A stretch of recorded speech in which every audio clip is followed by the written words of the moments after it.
The notification sound from my banking app cut through the morning silence like a blade. $400,000? Gone. Just like that, transferred to Marcus Chen, my best friend since college, my business partner, my brother in everything but blood. The same Marcus who, 3 months later, would vanish into thin air as if he'd never existed at all. But I'm getting ahead of myself. Let me start from the beginning, because the beginning is where the cracks first appeared. Hairline fractures in a friendship I thought was unbreakable.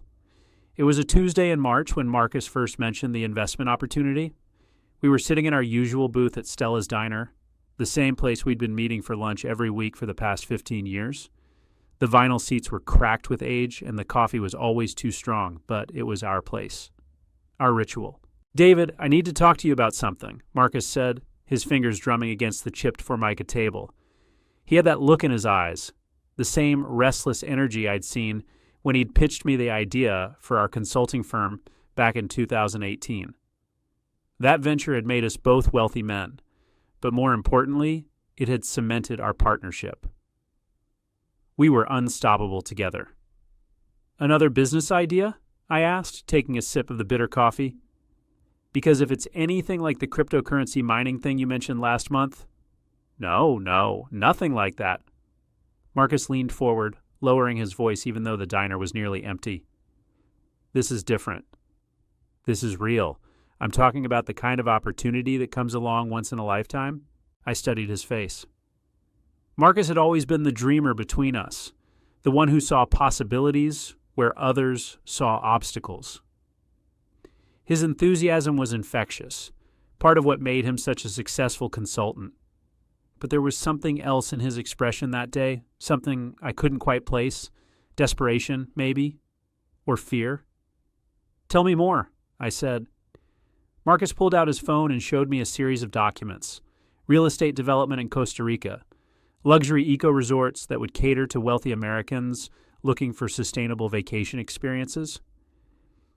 The numbers looked impressive on paper, projected returns of 30 to 40% annually. "The developer is someone I went to business school with," Marcus explained.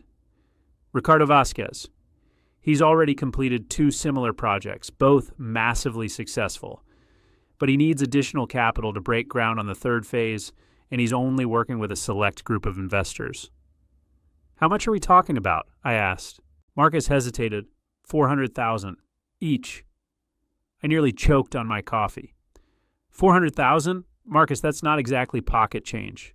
I know it's a lot, but think about it, David. If the projections are even half right, we'd each make back over $1 million in the first 3 years alone. And beyond that, we'd own equity in something that could generate passive income for decades. The numbers were seductive, I'll admit. Our consulting business was doing well, but it required constant attention, constant hustle.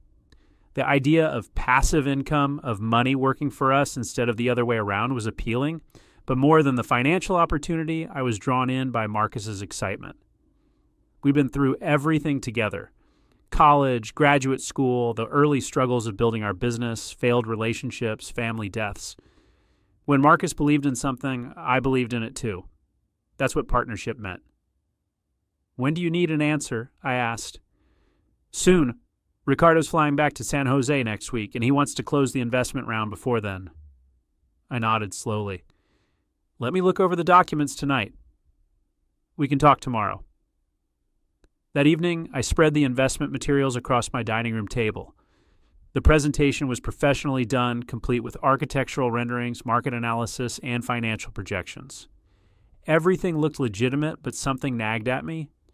Maybe it was the fact that I'd never heard Marcus mention this Ricardo Vasquez before, despite their supposed close relationship from business school. I spent hours researching online. Ricardo Vasquez did exist, and there were indeed some news articles about successful resort developments in Costa Rica bearing his name, but the information was sparse, and I couldn't find much about his company's financial backing or track record beyond the basic press releases. Still, when I met Marcus the next day, I found myself saying yes. The deciding factor wasn't the potential returns or even the professional presentation. It was the look of relief on Marcus's face when I agreed, an expression so profound that it made me realize just how much this meant to him. "You won't regret this, David," he said, gripping my hand across the table. "This is going to change everything for us." The wire transfer went through that Friday. $400,000, the largest single investment I'd ever made outside of real estate. Marcus arranged everything. He had the banking details, the investment contracts, even the legal documentation. All I had to do was sign and transfer the money. "Ricardo prefers to work through a single point of contact," Marcus explained when I asked why everything was going through him. "It keeps things simpler on his end." "Don't worry, all the legal paperwork clearly shows your ownership stake." For the first month after the investment, everything seemed normal. Marcus and I continued our weekly lunches, talking about our consulting clients and making plans for the future. He'd occasionally mention updates from Ricardo, permits being processed, environmental surveys being conducted, the usual bureaucratic hurdles of international development. But then subtle changes began to emerge. Marcus started missing our weekly lunches. The first time, he said he had a client emergency. The second time, it was a family issue with his aging mother in Phoenix. By the third missed lunch, I was starting to worry. "Is everything okay?" I asked when I finally reached him by phone. "You seem distracted lately." "I'm fine, David. Just busy. You know how it is." But I didn't know how it was, because Marcus had never been too busy for our lunches before. In 15 years, we'd maybe missed a handful of meetings, and always with advance notice and a good reason. I started paying closer attention to the small details. Marcus's clothes, always impeccably maintained, began to look rumpled. His car, a pristine BMW that he washed every Saturday morning, sat dirty in his driveway for weeks. When we did manage to get together, he seemed jumpy, constantly checking his phone and looking over his shoulder as if expecting someone. "How are things going with the Costa Rica project?" I asked during one of our increasingly rare meetings. Good. These things take time, you know. International development is complicated." "Have you heard from Ricardo recently?" Marcus's response was perhaps a half second too quick. "Yeah, just last week. Everything's on track." But when I pressed for specifics, Marcus grew vague. Permit delays, currency fluctuations, local political issues, all plausible explanations for why we hadn't seen any tangible progress, but something about his delivery felt rehearsed. It was in June that I began to seriously suspect something was wrong. Marcus had been unreachable for over a week, not returning calls or responding to texts. When I drove by his house, his car wasn't in the driveway, and mail was piling up by the front door. I called his office, but his assistant said he was traveling on business and wouldn't be back for several days. When I asked which client he was visiting, she seemed confused. "I'm sorry, Mr. Thompson, but I don't have any travel arrangements on his calendar." "Are you sure he said he was traveling?" That's when the first cold finger of dread touched my spine. I started digging deeper into the Costa Rica investment. I hired a private investigator, a former FBI agent named Patricia Wells, who specialized in financial fraud. What she found over the next 2 weeks shattered my world. Ricardo Vasquez was real, but he had no knowledge of our investment. His assistant confirmed that while he had attended the same business school as Marcus, they had never been close friends, and he certainly wasn't seeking American investors for any current projects. The bank accounts where we'd transferred our money? They existed, but they were registered under a complex web of shell companies that ultimately led nowhere. The legal documentation Marcus had provided? Expertly forged. Patricia's investigation revealed that Marcus had been living a double life for months. Unknown to me, he'd been gambling heavily, first at local casinos, then in underground poker games with increasingly dangerous people. His losses had spiraled into the hundreds of thousands of dollars, and he owed money to individuals who didn't accept payment plans or bankruptcy filings. The Costa Rica investment had never existed. It was an elaborate fiction designed to separate me from my money, which Marcus had then used to pay off his gambling debts and disappear. When Patricia delivered her final report, I sat in my home office for hours, unable to process the magnitude of the betrayal. This wasn't just about money, although $400,000 was certainly significant. This was about trust, about friendship, about 15 years of shared history that Marcus had apparently been willing to throw away to save his own skin. But the story doesn't end there. In fact, that's where it really begins. I could have gone to the police, I could have filed a report, let the FBI handle it, and hoped they'd eventually track Marcus down and recover some portion of my money. That would have been the rational legal approach. Instead, I decided to find Marcus myself. Maybe it was pride. Maybe it was the need for closure, for answers that only Marcus could provide. Or maybe it was something darker, a desire for justice that the legal system might not be able to deliver. Whatever the motivation, I became obsessed with tracking down my former best friend. I started by retracing Marcus's steps in the weeks before he disappeared. I talked to neighbors, visited places we'd frequented together, and interviewed anyone who might have seen him recently. Most people assumed he was simply traveling for business, but a few had noticed odd behavior. His neighbor, Mrs. Patterson, mentioned seeing Marcus loading boxes into his car late one night. It was strange, she said. He was wearing all black, and he kept looking around like he didn't want anyone to see him. The bartender at our favorite restaurant remembered Marcus coming in alone several times in his final weeks, drinking heavily and making phone calls that seemed to agitate him. He was talking to someone about money, the bartender recalled, kept saying he needed more time. But the most significant lead came from Marcus's ex-girlfriend Sarah, whom I'd helped him through a difficult breakup 2 years earlier. "David, I'm so glad you called," she said when I reached her. "I've been worried about Marcus. He contacted me about a month ago, completely out of the blue. He wanted to know if I still had contacts in Seattle from when I lived there." Seattle! That was hundreds of miles away in a city where Marcus had no obvious connections. Did he say why he was interested in Seattle? Not directly, but he asked a lot of questions about the job market there, about neighborhoods where someone could rent an apartment without a lot of background checks. It was weird, David. It almost sounded like he was planning to start over somewhere. Seattle made sense as a place to disappear.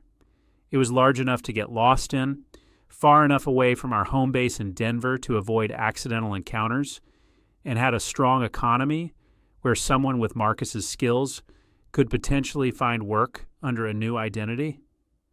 I booked a flight to Seattle that afternoon.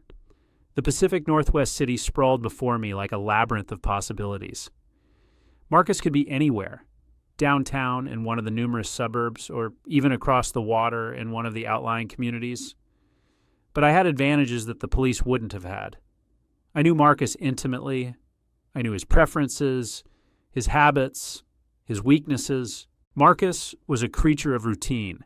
Even in crisis, he would gravitate toward familiar comforts. He loved good coffee, preferably from local roasters. He needed to be near water, rivers, lakes, or ocean. He was particular about his living space, requiring natural light and quiet surroundings for work.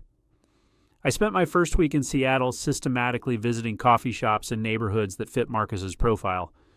I showed his picture to baristas and regular customers, asking if anyone had seen him. Most hadn't, but a few thought he looked familiar. It was at a small roaster in the Fremont neighborhood that I got my first real break. "Oh yeah, I know that guy," said the tattooed barista behind the counter. "He comes in here maybe 3 times a week. Always orders a double cortado, always sits at the corner table by the window. Keeps to himself mostly, but he's polite." My heart hammered against my ribcage. "Has he been in recently?" "Not for a few days, but he's pretty regular." "If you want to catch him, I'd try mid-morning, maybe around 10:30. I spent the next 3 days stationed across the street from the coffee shop, watching through the window from my rental car. On the second day, I saw him. Marcus looked different, thinner, with a beard he'd never worn before and hair that was longer than his usual corporate cut. He was wearing clothes I'd never seen, a worn denim jacket and faded jeans that were a far cry from his usual business attire, but it was definitely him. I watched him order his coffee and settle into his usual corner table. He pulled out a laptop and began working, occasionally glancing around the cafe with the same nervous energy I'd noticed in his final weeks in Denver. For a moment, I considered walking into the cafe and confronting him immediately, but something held me back. I needed to know more about his new life, about what he'd done with my money, about whether this was truly the end of the road or just another way station in his escape. I followed him when he left the coffee shop. He walked several blocks to a rundown apartment complex, climbed the stairs to the second floor, and disappeared into Unit 2B. I noted the address and returned to my hotel to plan my next move. Over the following days, I established Marcus's routine. Coffee shop in the morning, afternoon walks around Green Lake, grocery shopping at the local Safeway, evenings spent apparently working from his apartment. He seemed to be freelancing, probably using his consulting skills under whatever false identity he'd constructed. It was a solitary existence, nothing like the social, successful life he'd left behind in Denver. Part of me almost felt sorry for him, watching him navigate this lonely exile he'd created for himself. But then I'd remember the $400,000. I'd remember the lies, the betrayal, the 15 years of friendship he'd thrown away, and my sympathy would evaporate. I needed to be strategic about the confrontation. Simply walking up to his door and demanding my money back wouldn't accomplish anything. Marcus had already proven himself capable of elaborate deception. If I spooked him, he'd disappear again, and next time he might be impossible to find. Instead, I decided to become part of his routine. I started frequenting the same coffee shop, always arriving after Marcus and positioning myself where I could observe him without being noticed. I learned his schedule, his preferences, even his apparent work patterns, based on when he seemed most focused versus when he appeared to be taking breaks. After a week of observation, I began the next phase of my plan. I engineered casual encounters. I'd bump into him while he was walking around Green Lake, apologize profusely, and strike up brief conversations about the weather or the scenery. I'd stand behind him in line at the grocery store, commenting on some product he was purchasing. Marcus didn't recognize me initially, which wasn't entirely surprising. I'd changed my appearance as well, grown a goatee, started wearing different clothes, and adopted the casual Pacific Northwest style that would help me blend in. More importantly, Marcus wasn't expecting to see anyone from his old life. In his mind, David Thompson was hundreds of miles away, probably still waiting for updates on a non-existent Costa Rican resort development. But slowly, I could see recognition dawning in his eyes. The fourth time our paths accidentally crossed, he stared at me for a long moment before looking away quickly. By the fifth encounter, he was actively avoiding eye contact. It was time for the direct approach. I waited for him outside his apartment building on a rainy Thursday evening. When he rounded the corner, grocery bags in hand, he stopped dead in his tracks. "Hello, Marcus." He stood there for a long moment, rain soaking through his jacket, looking like a man who'd seen a ghost. Which, in a way, he had. "David." His voice was barely above a whisper. "How did you... find you?" "It wasn't easy, but you always were predictable in some ways." Marcus glanced around nervously, as if looking for an escape route, but we were alone on the quiet residential street, and he was carrying groceries. There was nowhere to run. "We need to talk," I said. "David, I can explain." "Not here. Not like this." I gestured toward his apartment building. "Invite me up. We'll discuss this like civilized people." Marcus hesitated, probably calculating his options. He could drop the groceries and run, but then what? I'd already found him once. He could scream for help, but what would he say? That his former business partner wanted to talk to him? Finally, he nodded toward the building entrance. Marcus' apartment was exactly what I'd expected. Sparse, functional, depressing. A studio with basic furniture that looked like it had come with the lease. No personal items, no photos, nothing that connected this anonymous space to the Marcus Chen I'd known for 15 years. He set his groceries on the small kitchen counter and turned to face me. In the harsh, fluorescent light, I could see how much the last few months had aged him. There were lines around his eyes that hadn't been there before, and his hands shook slightly as he ran them through his hair. "You want to know about the money?" he said. "That would be a good place to start." Marcus walked to the single window and stared out at the Seattle skyline. I never meant for it to happen this way, David. You have to believe that. Really? Because creating fake investment documents and lying to my face for months seems pretty intentional to me. I was desperate. He turned back toward me, and I saw tears in his eyes.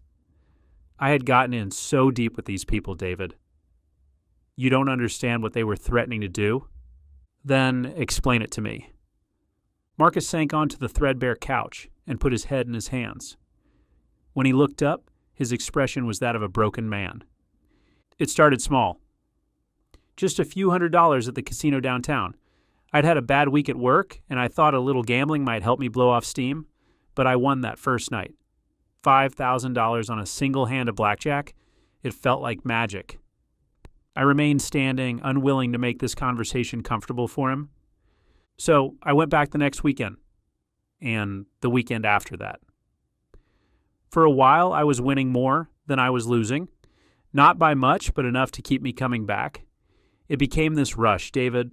The anticipation, the adrenaline when the cards were dealt or the dice were rolled. Nothing else in my life felt that intense. When did you start losing? The losses were always part of it. You can't gamble without losing sometimes. But I convinced myself that the wins would balance out the losses over time. That's what gambling addicts always tell themselves, right? That they're just one big score away from being even. Marcus stood up and paced to the kitchen, his movements agitated. The problem was, the local casinos have limits.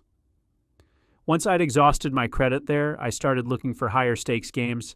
That's when I found the underground scene. Underground? Private games, poker mostly, but also blackjack, craps, whatever people wanted to play. The stakes were much higher, but so was the potential payoff. And these guys, they were happy to extend credit to someone like me.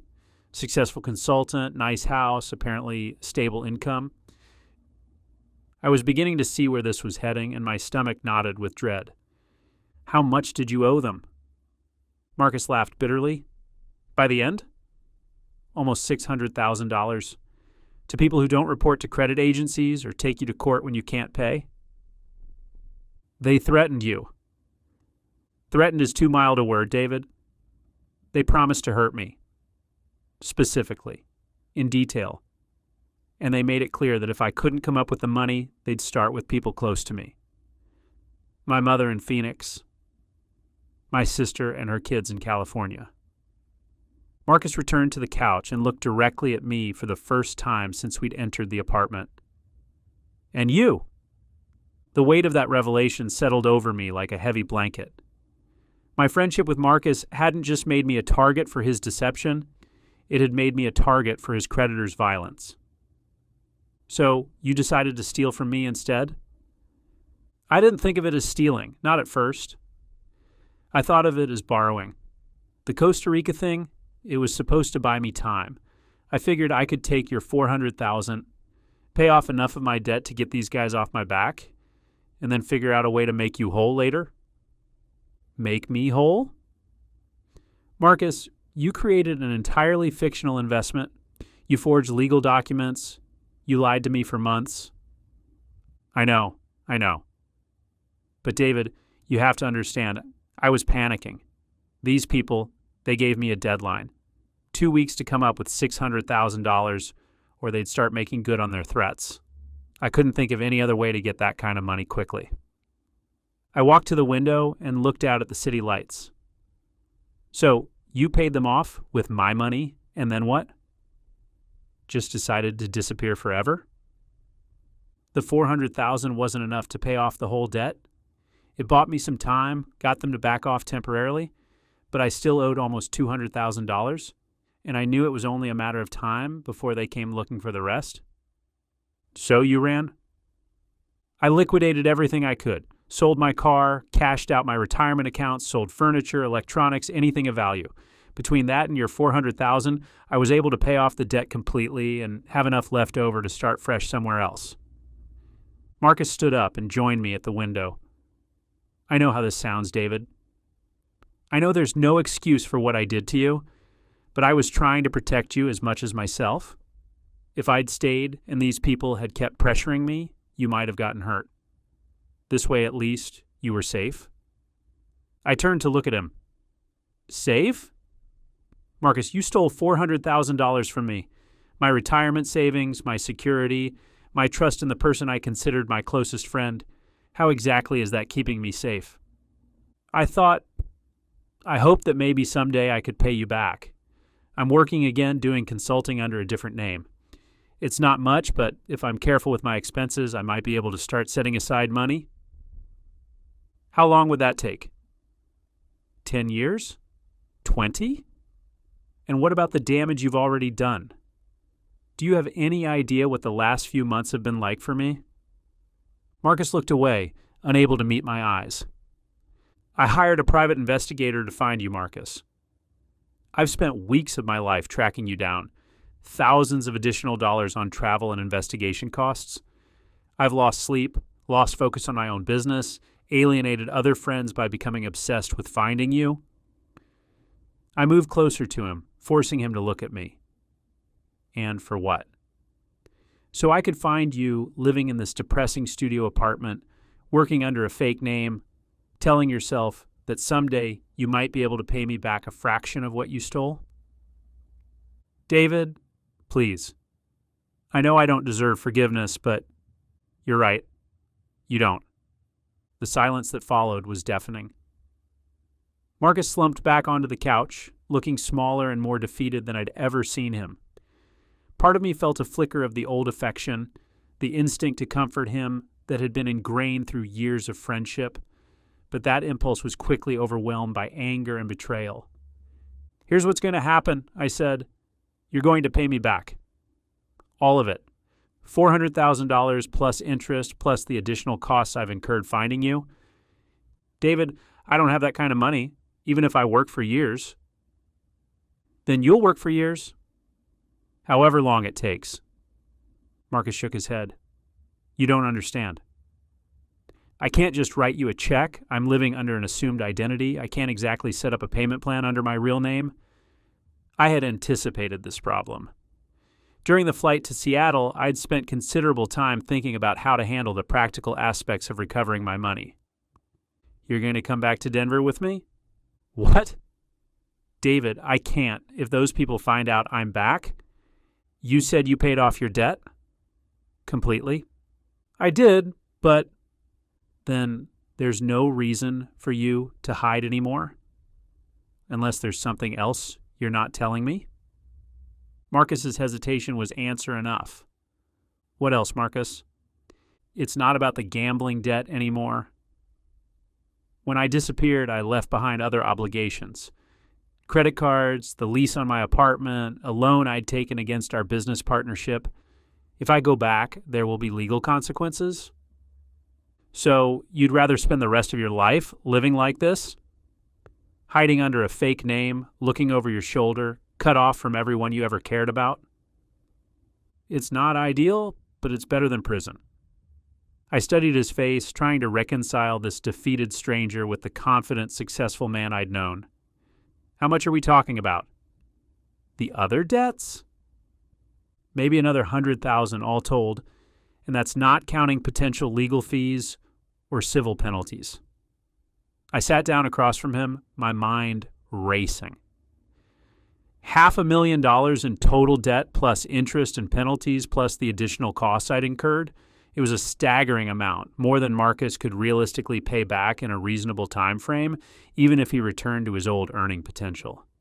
But there was something else bothering me, something beyond the money. Marcus, in all the years I've known you, you've never been a gambler. You're one of the most risk-averse people I know. Hell, you wouldn't even invest in the stock market because you thought it was too unpredictable. What changed? Marcus was quiet for a long moment, staring at his hands. Do you remember Lisa? Lisa. Marcus's fiancée from 3 years ago, a brilliant architect who'd broken their engagement 6 months before the wedding. Of course I remember Lisa. What does she have to do with this? Everything. Marcus's voice was barely audible. When she left, she told me I was boring. Predictable. She said being with me was like watching paint dry, that I'd never take a risk or do anything exciting in my entire life. I stared at him in disbelief. So you decided to prove her wrong by becoming a gambling addict? It wasn't that simple. But yeah, I guess in some twisted way, I wanted to prove that I wasn't the boring, predictable guy she thought I was. The first time I won big at the casino, I felt alive in a way I hadn't felt since she left, like I was finally the kind of person who could surprise someone. Marcus, I struggled to find words. That's incredibly stupid. I know that now. But at the time, it felt like I was finally breaking out of this shell I'd been living in, taking risks, living dangerously, being unpredictable. Everything Lisa said I could never be.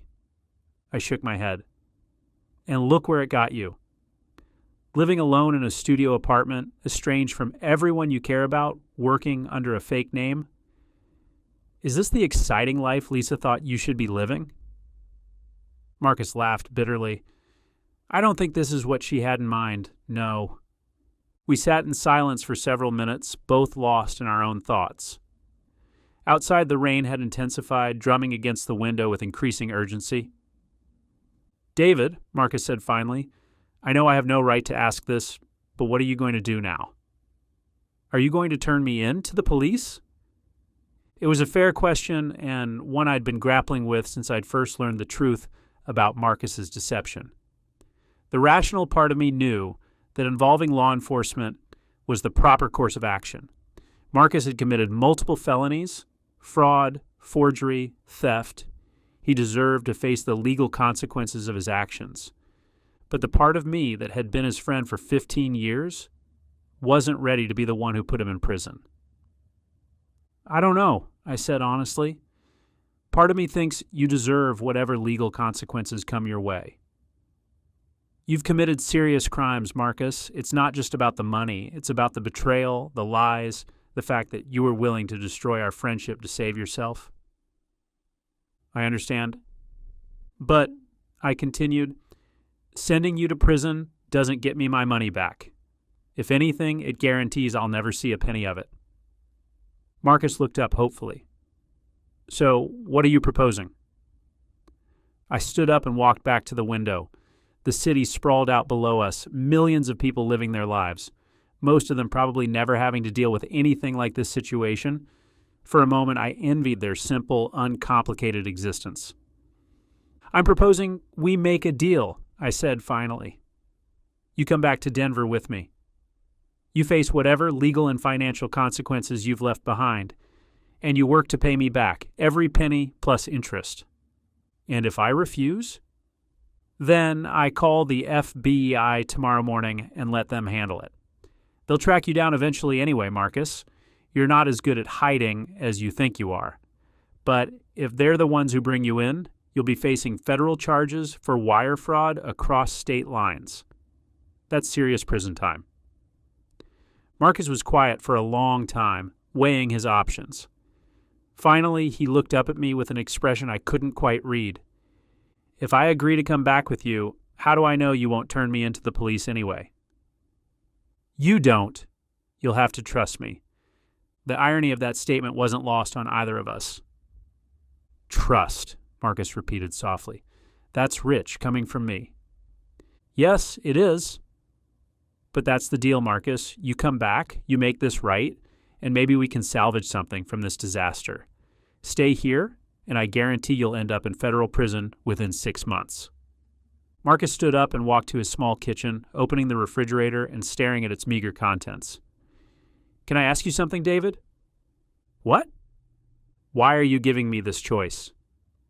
After everything I've done to you, why aren't you just calling the police right now? I thought about that question for a moment. Maybe because despite everything, I still remember the person you used to be. The Marcus who helped me through my divorce, the Marcus who worked 18-hour days to help build our business, the Marcus who drove through a blizzard to be at my father's funeral. I paused, choosing my words carefully. That person was my best friend.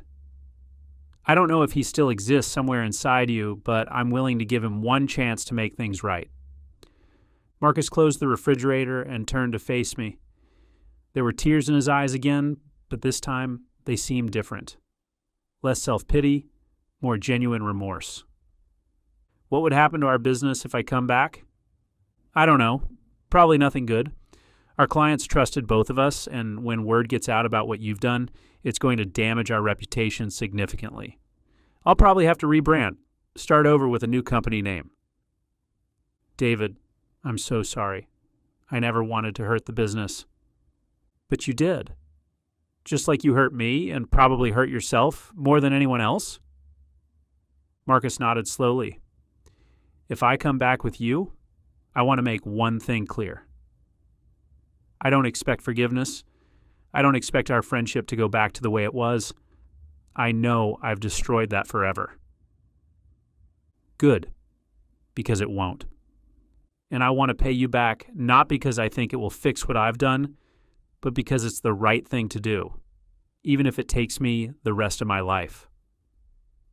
I studied his face, looking for any sign of deception or manipulation, but what I saw looked like genuine remorse, perhaps the first honest emotion he'd shown me in months. All right, I said, we leave tomorrow. That night, I stayed in a hotel near Marcus's apartment, unable to sleep as I questioned whether I was making the right decision. Part of me wondered if I was being played again, if this was just another layer of Marcus's deception. Maybe he was planning to disappear again during the night, leaving me stranded in Seattle with nothing to show for my efforts.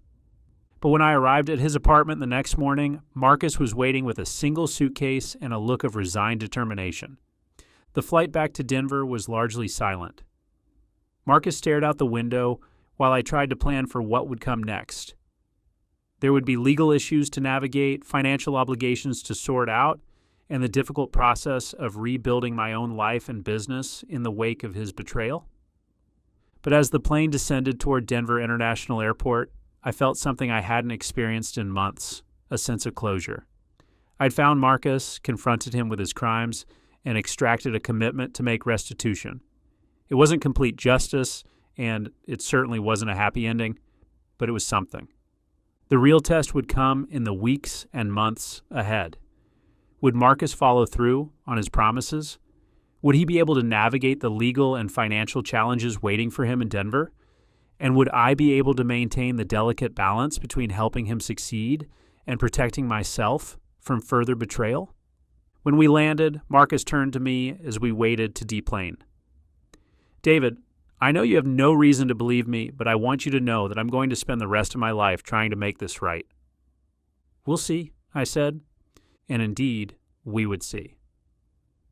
Because this story, which began with a friend's betrayal and my obsessive quest to find him, was really just the beginning of a much longer and more complicated journey toward something that might eventually resemble justice. The immediate aftermath of our return to Denver was even more complicated than I had anticipated. Marcus hadn't exaggerated the legal and financial mess waiting for him. Within days of our arrival, he was served with papers related to 3 separate civil lawsuits. His credit card companies had begun collection proceedings, and his former landlord was seeking damages for breaking his lease. More problematically, word of his return spread quickly through Denver's tight-knit business community. Our consulting firm had built its reputation on trust and reliability, qualities that seemed laughably ironic given what Marcus had done. Clients began asking uncomfortable questions, and several terminated their contracts within the first week. I found myself in the impossible position of trying to rebuild my professional reputation while simultaneously helping the person who had destroyed it. Marcus had moved into a cheap extended-stay hotel, the only accommodation he could afford with his limited remaining resources, and was working frantically to address his various legal obligations. I need to find a lawyer, he told me during one of our daily check-ins. But most of the ones I've contacted want retainers I can't afford. I knew I could have simply walked away at this point. I'd found Marcus, confronted him about the theft, and extracted his promise to make restitution. My moral obligation was arguably complete, but I also knew that if Marcus ended up in prison or declared bankruptcy, my chances of recovering my money would evaporate entirely. So I made another decision that I questioned even as I made it. I helped him find legal representation. Through my own attorney, I was able to connect Marcus with Sarah Hoffman, a criminal defense lawyer who was willing to work out a payment plan. Sarah was brutally honest in her assessment of Marcus's situation. "You're looking at potential federal charges for wire fraud," she told us during our first meeting. "The fact that you fled the state after committing the fraud makes it more serious. But you have some things working in your favor. You've returned voluntarily, you're cooperating, and you have a credible plan for restitution." "What's the best case scenario?" Marcus asked. "Best case? Probation, heavy fines, and a long-term payment plan to your victims. Worst case? 3 to 5 years in federal prison." The word victims hit me like a physical blow. That's what I was now. Not Marcus's friend or business partner, but his victim. Sarah's strategy was to negotiate with prosecutors before formal charges were filed. If Marcus could demonstrate genuine remorse, a concrete plan for restitution, and evidence that he was addressing the underlying addiction that had led to his crimes, there was a chance he could avoid prison time. But that would require Marcus to do something he'd never been comfortable with: completely expose his vulnerabilities to public scrutiny. "I think you should consider entering a treatment program," Sarah told him. "Gambling addiction is a recognized medical condition, and getting treatment would strengthen your case significantly." Marcus's resistance was immediate. "I don't need treatment. I haven't gambled since I left Denver." "That's not the point," Sarah replied. "The point is showing the court that you understand the root cause of your crimes and that you're taking active steps to prevent them from happening again." I watched this exchange with mixed feelings. Part of me wanted Marcus to get help, to address whatever psychological issues had led him to betray our friendship so completely. But another part of me was skeptical of framing his crimes as the result of an addiction rather than conscious choices. "Marcus," I said, "Sarah's right. You need to do whatever it takes to avoid prison, not just for your own sake, but because that's the only way I'm ever going to get my money back." He looked at me with an expression I couldn't quite read. "Is that the only reason you want me to get treatment? So you can recover your money?"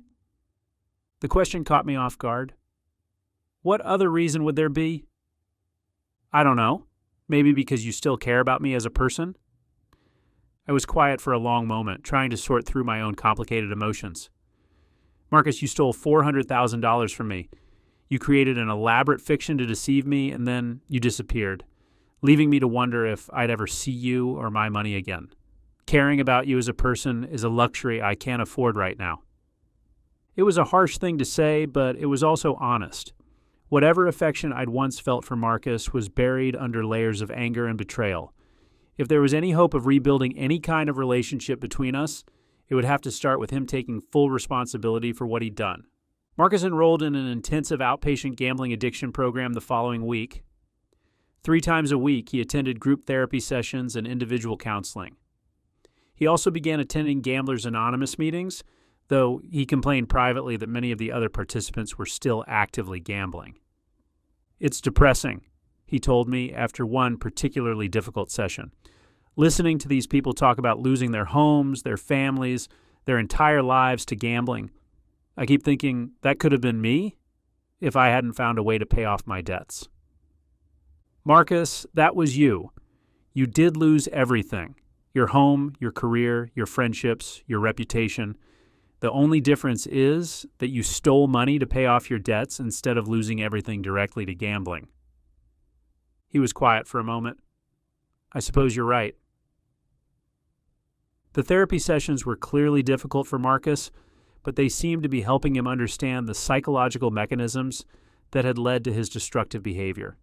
He began talking more openly about his feelings of inadequacy after Lisa left, about the way gambling had temporarily made him feel powerful and unpredictable, and about the spiral of desperation that had led him to betray me.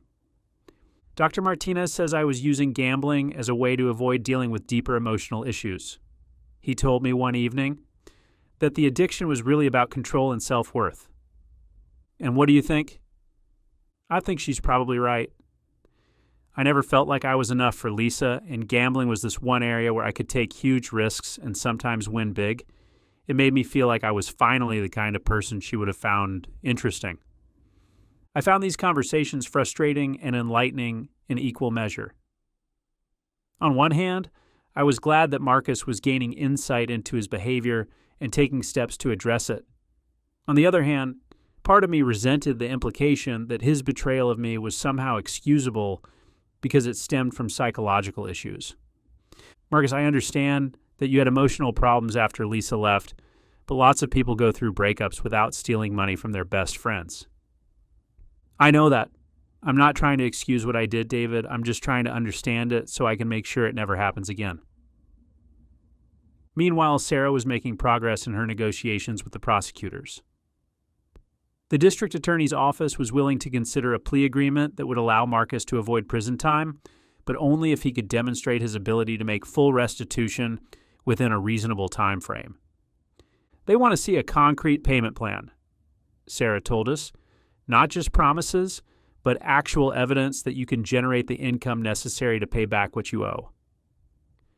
This created another dilemma. Marcus's reputation in Denver's business community was essentially destroyed. Few companies would be willing to hire someone known to have committed financial fraud, and our former consulting clients certainly weren't going to work with him again. I might have to leave Denver, Marcus said during one of our meetings. Start over somewhere else where people don't know what I've done. But moving away would make it much harder to monitor his progress and ensure that he followed through on his payment commitments. I found myself in the peculiar position of needing Marcus to succeed professionally so that he could pay me back, while also being reluctant to help him rebuild the career he'd destroyed through his own actions. It was Sarah who suggested a solution that none of us had considered. "What if you worked for David?" she asked Marcus during one of our joint meetings. Both Marcus and I stared at her in surprise. "Think about it," she continued. "David knows your skills and capabilities better than anyone else. He also has the strongest motivation to ensure that you succeed professionally, since your success is directly tied to his ability to recover his money." "That's insane," I said immediately. "Sarah, this man stole $400,000 from me. The last thing I want is to go into business with him again." "Not go into business with him," Sarah clarified. "Employ him. You control his salary, you monitor his work, and you can ensure that a significant portion of his income goes directly to paying you back." Marcus looked uncomfortable with the suggestion. David wouldn't want to work with me again, and honestly, I'm not sure I could handle the constant reminder of what I did to him. But as Sarah explained the legal and practical advantages of this arrangement, I began to see the logic. If Marcus worked for me, I could ensure that he was generating maximum income while also maintaining tight control over his finances. I could structure his employment so that the majority of his earnings went directly to debt repayment, while still leaving him enough to cover basic living expenses. More importantly, it would demonstrate to the prosecutors that Marcus had a stable, long-term plan for making restitution. "Let me think about it," I said. I spent the next several days weighing the pros and cons of Sarah's suggestion. On the practical side, it made perfect sense. Marcus was genuinely talented at consulting work, and if I could separate my personal feelings from business considerations, he could be a valuable employee. Given that my own business was struggling in the wake of the scandal, I could use the help. On the emotional side, it seemed like madness. How could I work closely with someone who had so thoroughly betrayed my trust? How could I maintain professional objectivity when every interaction would remind me of his deception? But ultimately, the deciding factor was simple. It was the most realistic path to recovering my money. "I'll do it," I told Sarah and Marcus at our next meeting. "But there will be conditions." I laid out my requirements. Marcus would work as an independent contractor rather than an employee, which would give me more control over the terms of our arrangement. He would receive a base salary that covered his minimal living expenses, with the remainder of his earnings going directly to debt repayment. He would have no access to client funds or financial accounts, and he would submit to regular financial audits to ensure he wasn't hiding any assets or income. Most importantly, I said, looking directly at Marcus, This is a business arrangement, nothing more. We're not friends, we're not partners, and we're certainly not going back to the way things used to be. You work for me now, and if you do anything to jeopardize that arrangement, the deal is off, and I call the prosecutors immediately. Marcus nodded slowly. I understand. And David, I want you to know that I'm grateful for this opportunity, even though I know I don't deserve it. You're right. You don't deserve it, but it serves my interests to give it to you anyway. We started slowly. I gave Marcus small projects initially, research assignments, data analysis, background work that didn't require client interaction. I watched him carefully, looking for any signs of deception or unreliability, but he seemed genuinely committed to proving himself. His work was excellent, as I had known it would be. Marcus had always been meticulous and thorough, qualities that served him well in consulting. Within a few weeks, I was comfortable giving him more substantial assignments. The strange thing was how quickly we fell back into our old working rhythm. Despite everything that had happened between us, we still complemented each other professionally. I was better at client relations and big picture strategy. Marcus excelled at detailed analysis and implementation. When we focused purely on the work, it was almost possible to forget about the betrayal that had brought us to this point. But only almost. There were constant reminders of how much had changed. Marcus worked from the spare bedroom in his extended stay hotel rather than a proper office. He deferred to me on every decision, even minor ones, in a way that spoke to his diminished status. And there was an underlying tension in every interaction, a wariness that hadn't existed in our previous partnership. The financial arrangement worked as intended. Each month, Marcus received $3,000 to cover his basic living expenses, with the remainder of his earnings going directly to me. In the first 6 months, he was able to pay back nearly $50,000. Progress, but still a long way from the full amount he owed. At this rate, it'll take me about 7 years to pay you back completely, he calculated one day. Then you'll work for 7 years, I replied. But even as the business arrangement stabilized, the emotional dimensions of our situation remained complicated. There were moments when I caught glimpses of the old Marcus, flashes of humor or insight that reminded me why we'd been friends in the first place. But those moments were always followed by a surge of anger as I remembered what he'd done to me. Marcus seemed to be struggling with similar conflicts.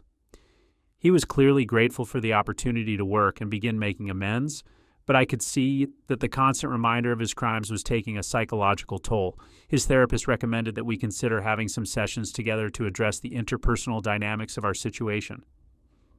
Absolutely not, I said when Marcus raised the possibility. This isn't couples therapy, Marcus. This is a business arrangement between a victim and the person who victimized him. I know, but Dr. Martinez thinks it might help both of us if we could find a way to communicate more openly about what happened. We communicate just fine about business matters. Anything else is irrelevant. But Dr. Martinez was persistent. She called me directly to explain her reasoning. David, I understand your reluctance, but I think you should consider the long-term implications of your current arrangement. You and Marcus are going to be working together for years. The unresolved anger and resentment will eventually impact your professional relationship, which could ultimately undermine your goal of recovering your money. She had a point. There were already signs that the emotional tension was affecting our work. Client meetings were awkward when both of us were present, partly because of the obvious strain between us, and I found myself second-guessing Marcus's recommendations, not on their merits, but because I was suspicious of his motives. Reluctantly, I agreed to attend a few joint sessions. Dr. Martinez's office was a neutral space filled with comfortable furniture and calming artwork, but there was nothing calming about the conversations that took place there. David, I'd like you to tell Marcus how his actions affected you, Dr. Martinez said during our first session. Not just financially, but emotionally. I looked at Marcus, who was sitting across from me, his hands folded in his lap. You want to know how it affected me emotionally? Fine. You destroyed my ability to trust people. For months after you disappeared, I questioned every relationship in my life, wondering if other people were also deceiving me. I became paranoid and suspicious in ways that weren't healthy. Marcus started to respond, but Dr. Martinez held up a hand to stop him. "Let David finish." I continued, the words pouring out of me. "You made me feel like an idiot, like a naive fool who'd been too trusting for his own good. I kept replaying every conversation we'd had, looking for signs I should have noticed, clues that would have told me you were lying. I blamed myself for not seeing through your deception." "David," Marcus began. "I'm not finished. You also stole my peace of mind. I used to sleep well at night, secure in the knowledge that I had sufficient savings for retirement, for emergencies, for whatever life might throw at me. You took that security away. Even now, knowing that you're working to pay me back, I wake up sometimes in the middle of the night, worrying about money in ways I never did before." I looked directly at Marcus, who had tears in his eyes. "And maybe worst of all, you stole my faith and friendship. I used to believe that there were people in this world who would never hurt me, people whose loyalty was absolute. You proved me wrong about that, and I'm not sure I'll ever be able to trust anyone that completely again." The room was silent for a long moment. Dr. Martinez turned to Marcus. "How do you respond to what David has said?" Marcus wiped his eyes and took a shaky breath. "I'm sorry. I know that's inadequate, but I'm truly deeply sorry for all of it. When I was planning the deception, I told myself I was only borrowing the money, that I'd find a way to pay it back before you ever knew it was gone. I convinced myself that the emotional impact would be minimal." "'Tis no." "But you knew better," I said. "You had to know that what you were doing would hurt me." "I did know better, but I was desperate, and desperate people make terrible decisions. I was so focused on my immediate problem, these dangerous people who were threatening me and my family, that I couldn't think clearly about the long-term consequences." Dr. Martinez leaned forward. "Marcus, do you understand that your desperation doesn't excuse your actions?" "Yes, absolutely. I'm not trying to make excuses. I'm just trying to explain my thought process at the time, flawed as it was. And do you understand that rebuilding trust with David will require more than just paying back the money?" Marcus looked at me uncertainly. "I hope so, but I also understand that David might never be able to trust me again, and that's a consequence I'll have to live with." These sessions continued for several weeks, slowly peeling back the layers of hurt and anger that had built up between us. It wasn't comfortable. There were shouting matches and tears and moments when I wanted to walk out and never see Marcus again. But gradually something began to shift. I started to see Marcus not just as the person who had betrayed me, but as someone who was genuinely suffering from the consequences of his actions. His life had been completely destroyed by his choices. He'd lost his home, his career, his reputation, and his friendships. The extended stay hotel where he lived was depressing. His social isolation was complete, and the weight of his crimes seemed to burden him constantly. That didn't excuse what he'd done to me, but it did help me understand that he was paying a price for his actions beyond just the financial restitution. More importantly, I began to see evidence that he was genuinely changed by his experience. The reckless, desperate person who had stolen from me seemed to have been replaced by someone who was cautious, remorseful, and committed to making amends. His work was excellent, he never missed payments, and he was scrupulously honest about his finances and activities. 6 months after Marcus had started working for me, Sarah was able to negotiate a plea agreement with the prosecutors. Marcus would plead guilty to wire fraud and agree to make full restitution within 7 years. In exchange, he would receive 5 years of probation rather than prison time, with the condition that any violation of his payment schedule would result in immediate incarceration. "You're getting a second chance," Sarah told him after the plea hearing. "Don't waste it." But even as the legal issues were resolved, the personal dimensions of our relationship remained complicated. We worked together effectively, but there was still an underlying tension, a formality that hadn't existed in our friendship. It was almost a year after Marcus's return to Denver that something began to change. We were working late one evening on a particularly challenging project for a new client. The work required the kind of intense collaboration that had always been our strength, bouncing ideas off each other and building on each other's insights.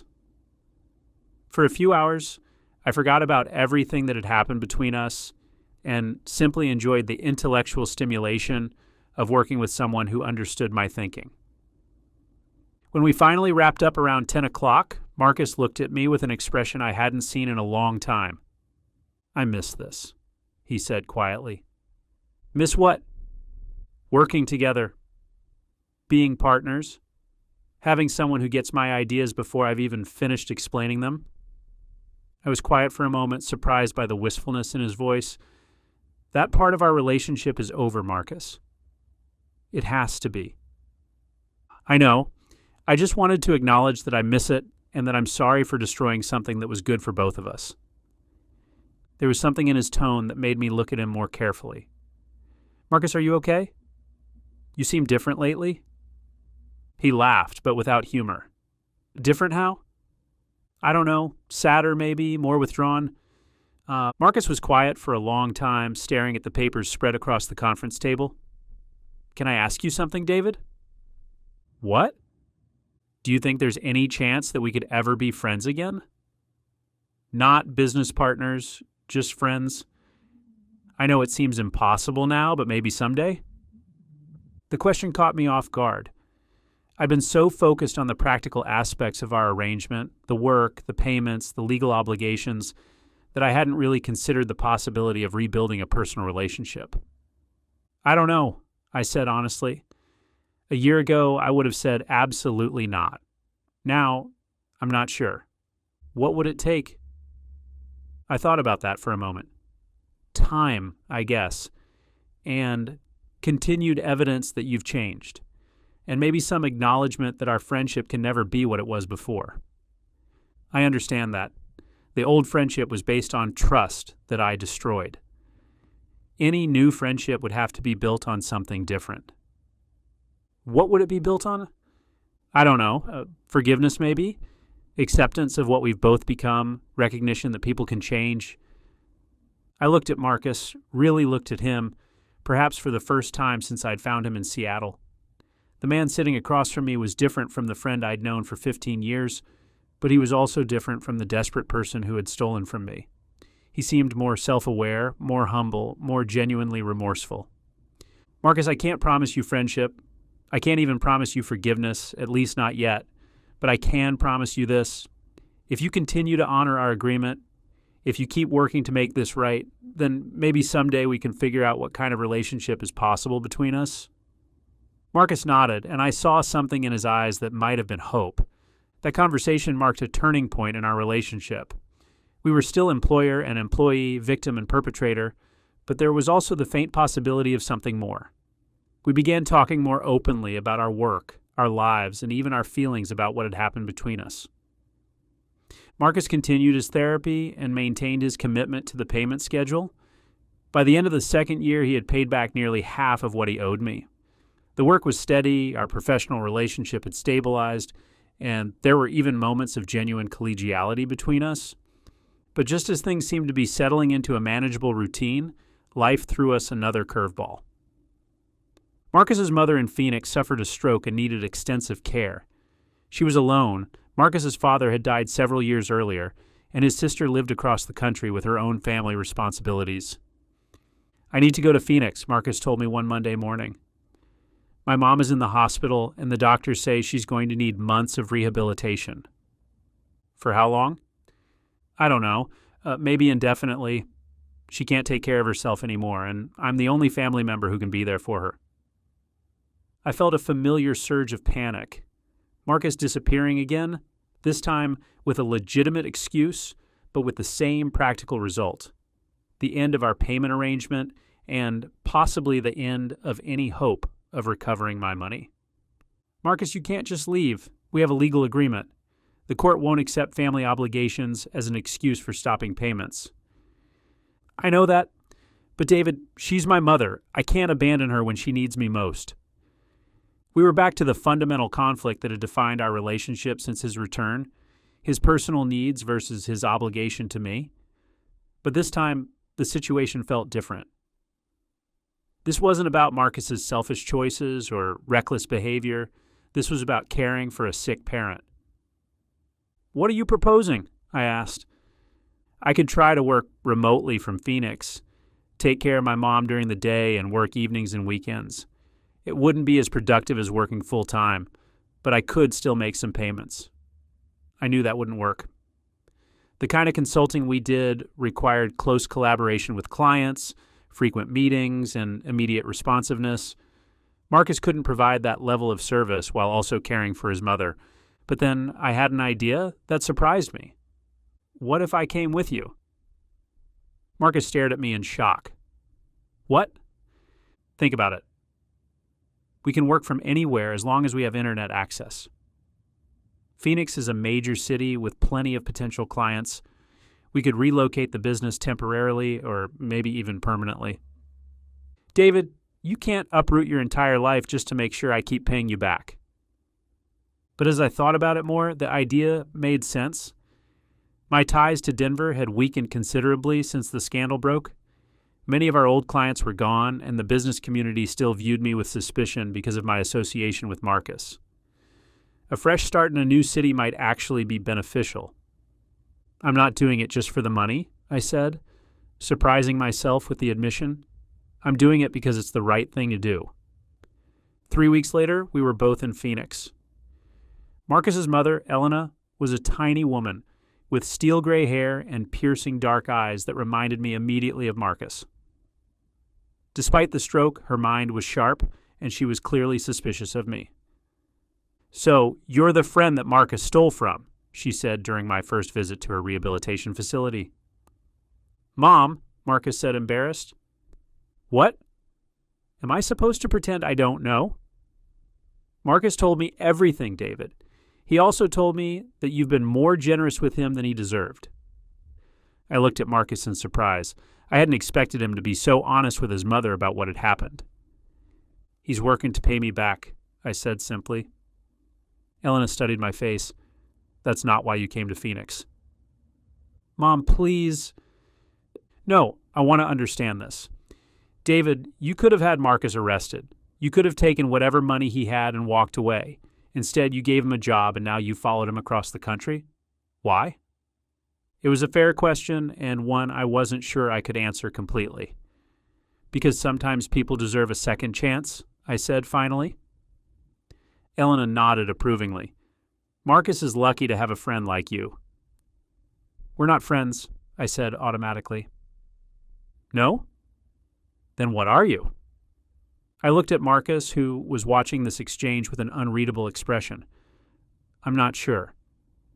Setting up our business in Phoenix required significant effort and investment.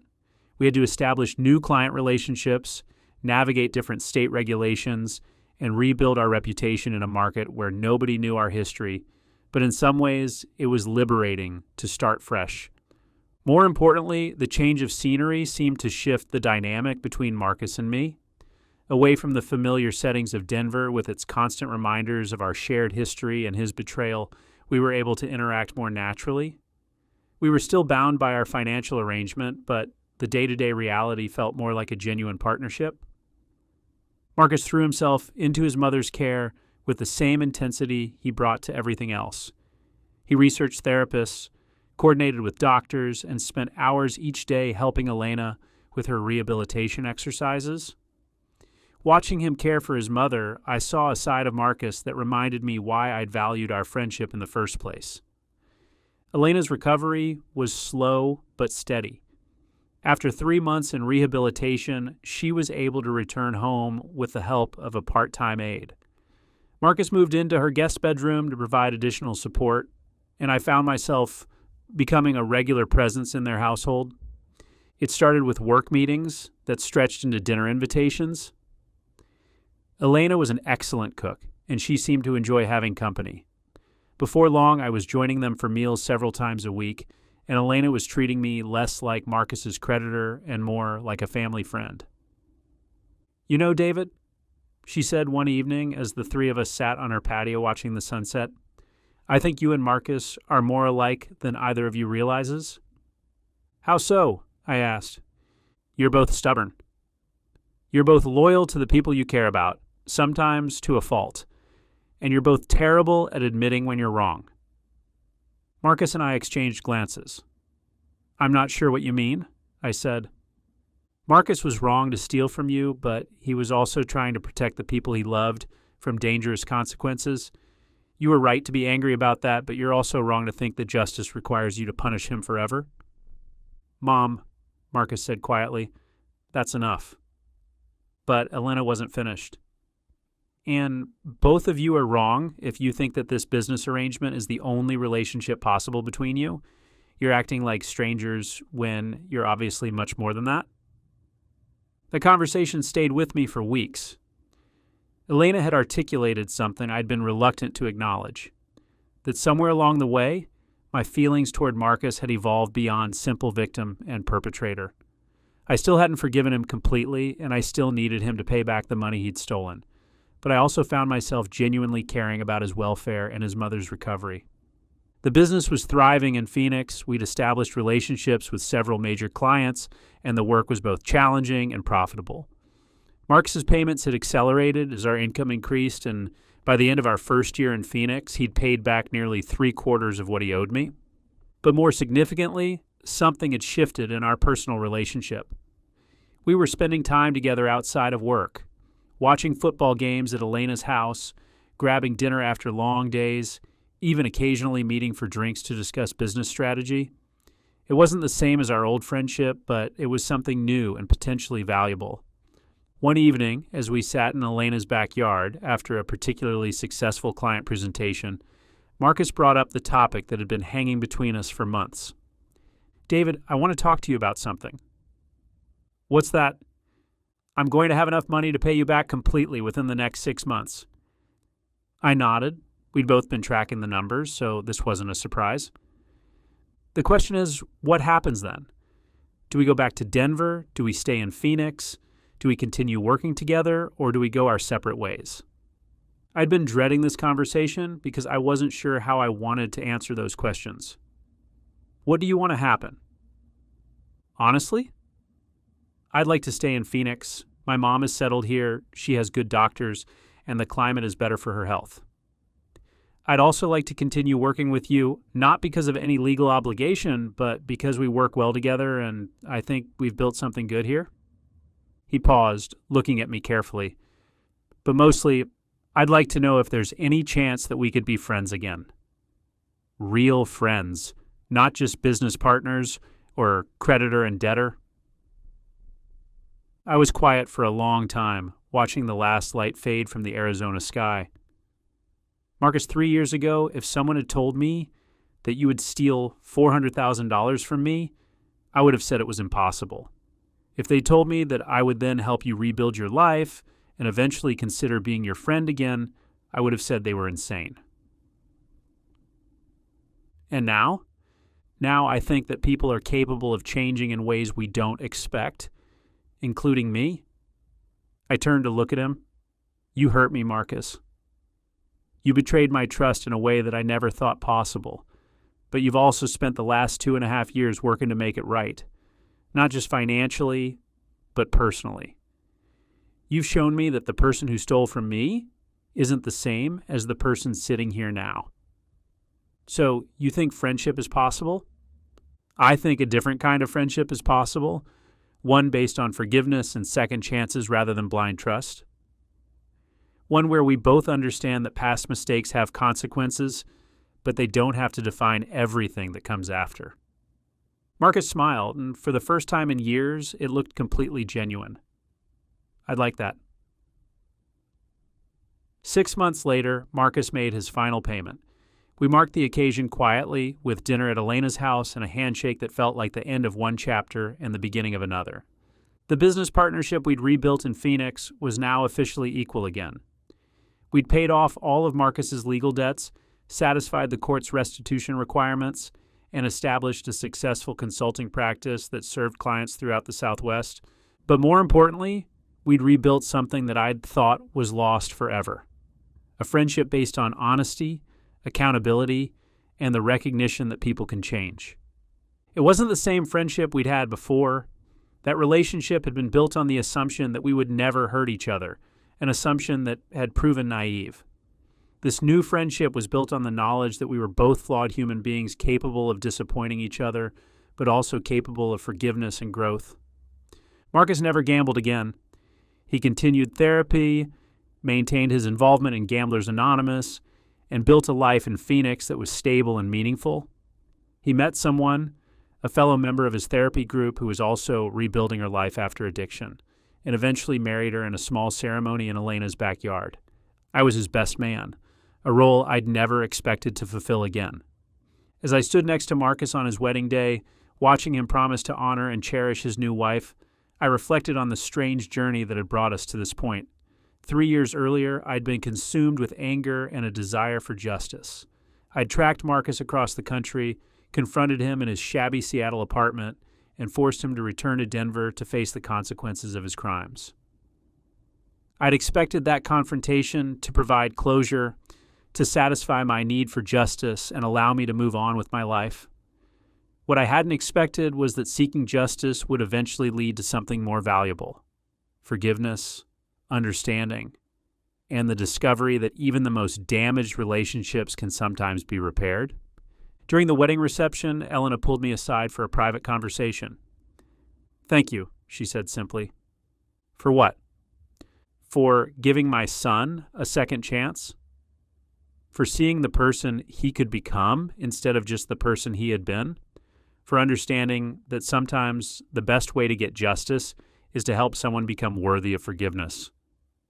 I looked across the room at Marcus, who was dancing with his new wife and laughing in a way I hadn't seen since before his gambling addiction destroyed his life. "He did the hard work, Elena. I just didn't give up on him completely." "That's what friends do," she said, "even when it's difficult. Even when it seems impossible." She was right, of course. Friendship, real friendship, isn't just about the good times and easy moments. It's about what you do when everything falls apart, when trust is broken, when the person you care about makes terrible choices that hurt you deeply. Sometimes friendship means walking away to protect yourself, but sometimes it means staying to help someone find their way back to being the person you believe they can become. 5 years have passed since that wedding day. Our consulting firm now employs 12 people and has offices in both Phoenix and Denver. Marcus and his wife Jennifer have 2 young children, and Elena is a devoted grandmother who insists on cooking Sunday dinner for the entire extended family, a group that somehow came to include me. The financial arrangement that once defined our relationship is long over, but the lessons we learned during those difficult years continue to shape how we interact with each other and with our business. We're more careful about financial decisions, more transparent about our individual challenges, and more willing to seek help when problems arise. Marcus has never hidden his past from our employees or clients. When we hire new people, he tells them about his gambling addiction and the crimes he committed. When we pitch new clients, we're honest about the challenges our company has overcome. Some people are put off by this transparency, but most respect the honesty and the evident growth it represents. "It's part of our brand now," Marcus said recently during a staff meeting. "We're the consulting firm that believes in second chances and redemption. We know what it's like to fail spectacularly and then work to rebuild something better." That philosophy has attracted a particular type of client: companies and individuals who are dealing with their own crises and need advisors who understand that failure doesn't have to be permanent. We've helped family businesses recover from embezzlement scandals, assisted startups after founder disputes, and guided executives through the aftermath of public mistakes. In some ways, Marcus's betrayal and our subsequent reconciliation became the foundation for a different kind of business success. We couldn't pretend to be the flawless, always successful consultants we'd once tried to be. Instead, we became experts in crisis management, relationship repair, and the practical mechanics of earning back trust. But the most significant change wasn't professional, it was personal. Last month, I was diagnosed with early-stage prostate cancer. The prognosis is good, but the treatment will require surgery and several months of recovery. When I told Marcus the news, his response was immediate and unequivocal. "Whatever you need," he said. I'll handle the business, coordinate with the doctors, manage your care schedule, whatever it takes. You don't have to go through this alone. It was an echo of the support I'd provided him during his mother's illness, but it also represented something more significant, the completion of a circle that had begun with betrayal and led ultimately to genuine mutual care. As I write this, I'm sitting in Elena's backyard, watching Marcus teach his 4-year-old daughter how to ride a bicycle. She keeps falling down and getting back up, determined to master this new skill despite the scraped knees and tears of frustration. "Try again, mija," Marcus calls out. "You can do this. Just because you fall down doesn't mean you can't get back up." It's a lesson he learned the hard way and one that I learned alongside him. We both fell down, him through his own destructive choices, me through the bitterness and anger that consumed me after his betrayal. But we both got back up, and in doing so, we discovered that some relationships are strong enough to survive even the worst mistakes. People often ask me how I was able to forgive Marcus, how I moved past the anger and betrayal to rebuild our friendship. The truth is, forgiveness wasn't a single moment or decision. It was a process that took years and required both of us to change in fundamental ways. Marcus had to prove through consistent actions over an extended period that he was genuinely different from the person who had stolen from me. He had to accept full responsibility for his crimes, work tirelessly to make financial restitution, and demonstrate through his daily choices that he would never again prioritize his own immediate needs over the welfare of people who trusted him. But I had to change too. I had to let go of my need to punish him forever, to move beyond seeing him only as the person who had wronged me. I had to accept that people can genuinely change, that redemption is possible, and that sometimes the greatest justice comes not from punishment, but from helping someone become worthy of the trust they once betrayed. It wasn't easy, and there were times when I questioned whether I was being naive or foolish.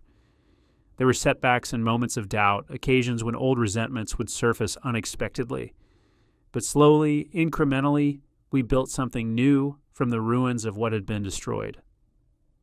The $400,000 that Marcus stole from me was eventually paid back in full, with interest. But the real value of what we rebuilt together, the business, the friendship, the family bonds that now include Elena, Jennifer, and their children, is immeasurable.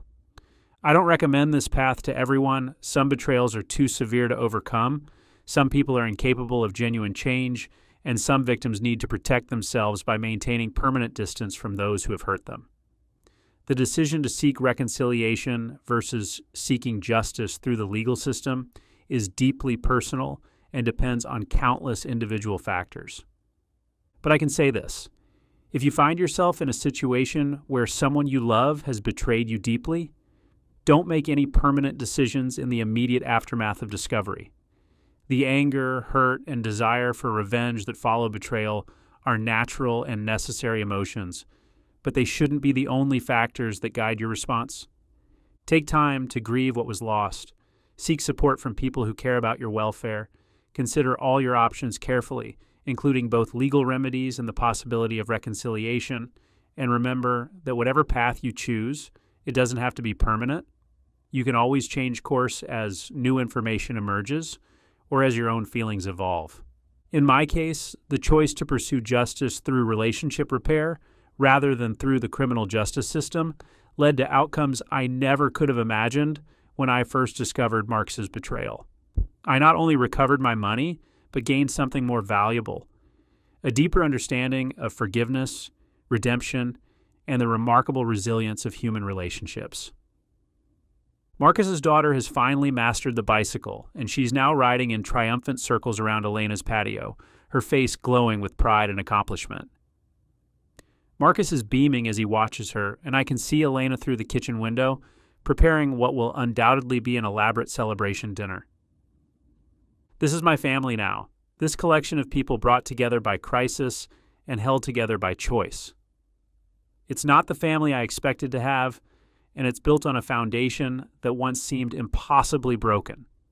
But it's real, and it's good, and it exists because sometimes the most profound healing comes not from punishment, but from the patient work of rebuilding what was destroyed. Tomorrow, Marcus and I will return to our office where we'll continue helping other people navigate their own crises and betrayals.